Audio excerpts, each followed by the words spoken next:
Karnataka ಅರ್ಪಿಸುವಂತ MLA report card ವಿಶೇಷ ಕಾರ್ಯಕ್ರಮಕ್ಕೆ ಸ್ವಾಗತ. ಇವತ್ತು ನಾವಿರುವಂತಹ ವಿಧಾನಸಭಾ ಕ್ಷೇತ್ರ ರಾಯಚೂರು ಜಿಲ್ಲೆಯ ದೇವದುರ್ಗ ವಿಧಾನಸಭಾ ಕ್ಷೇತ್ರ.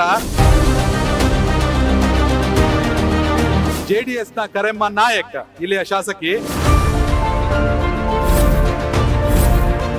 ದೇವದುರ್ಗದ ಮತದಾರರಿಗೆ ಇರುವಂತಹ ನಿರೀಕ್ಷೆ ಏನು, ಹಾಗೆ ಶಾಸಕರ ಸಂಕಲ್ಪ ಏನು? ಡಾಕ್ಟರ್ದೊಂದು ಸಮಸ್ಯೆ ಐತ್ರಿ. ಯಾರು ಬಂದು ಸಿಗ್ತಾರೆ, ಒಂದು ಮಕ್ಕಳು ಮೊದಲು ಮಾಡಿ ಸಿಗ್ತಾರೆ ಶಾಸಕರು. ಒಂದೊಂದು ಸ್ಕೂಲಲ್ಲಿ ಟೀಚರ್ಸ್ಗಳು ಸರಿ ಇಲ್ಲ. ಶಿವನಗೌಡ ನಾಯಕ ಹಿಂದೇನು ಶಾಸಕರು ಇದ್ರಲ್ಲ, ಅವಾಗ ಶಾಸಕರು ದಬ್ಬಾಳಿಕೆ ಜಾಸ್ತಿ ಇತ್ತು. ನಮಗೆ ಮೇನ್ ಇಂಪಾರ್ಟೆಂಟ್ ಅಂದ್ರೆ ಎಜುಕೇಶನ್ ಸರ್. ಹೇಗಿದೆ ದೇವದುರ್ಗ? ನನಗೊಂದು ಹೊರಗಂತ್ರ ಇದ್ದೇ ಇರ್ತದ. ನಾನು ಅನ್ಕೊಂಡದ್ದು, ಜನರಿಗೆ ಮಾತು ಕೊಟ್ಟದ್ದು ಸಾಕಷ್ಟು. ಶಾಸಕರಾಗಕ್ಕೆ ಏನ್ ಬೇಕು? ಜನ ಬೇಕೋ, ಗುಣ ಬೇಕೋ, ಹಣ ಬೇಕೋ? ಈ ದೇವದುರ್ಗ ಇತಿಹಾಸದಲ್ಲಿ ಯಾರು ತಗೊಂಡಿಲ್ಲ. 35,000 ಲೀಡ್ನಲ್ಲಿ ನನ್ನ ಗೆಲ್ಲಿಸಿದ್ರು. 70 ಎಕರೆ ಇದ್ರು, ಒಪ್ಪತ್ತು ಅನ್ನ ಇರ್ಲಿಲ್ಲ. ಇಲ್ಲಿ ದೇವೇಗೌಡರು ನೀರ್ ಕೊಟ್ರು. ಬರದ ನಾಡಿಗೆ ನೀರು ಕೊಟ್ಟಂತ ದೇವ್ರವರು, ಭಗೀರಥರವರು. ಬಿಜೆಪಿ ಜೆಡಿಎಸ್ ಮೈತ್ರಿ ಆಗೋಯ್ತು.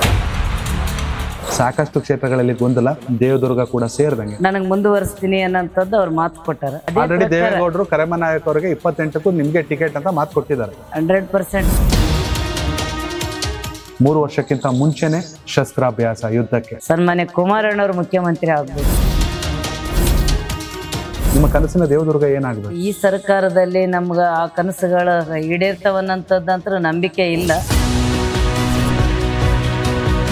ಈಗ ಏನದ ಅಂದ್ರೆ ಒಂದು ಕೈಗಾರಿಕೆ ದೊಡ್ಡದೊಂದು ಹಾಕಿದ್ರೆ ಇಲ್ಲಿ ಬಡ ಮಕ್ಕಳಿಗೆ ಒಂದು ಒಳ್ಳೇದಾಗ್ತದ್ರಿ. ಒಂದು 25 ಕಿಲೋಮೀಟರ್ ಒಳಗಡೆ 2 ಟೋಲ್ ಮಾಡಿದೆ ಸರ್ಕಾರ.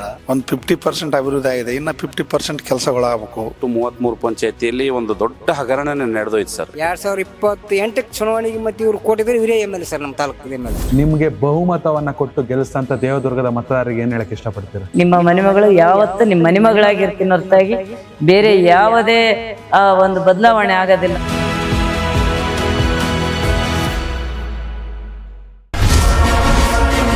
ಕನೆಕ್ಟ್ ಕರ್ನಾಟಕ, ಇದು ನಿಮ್ಮ ನೆಟ್ವರ್ಕ್.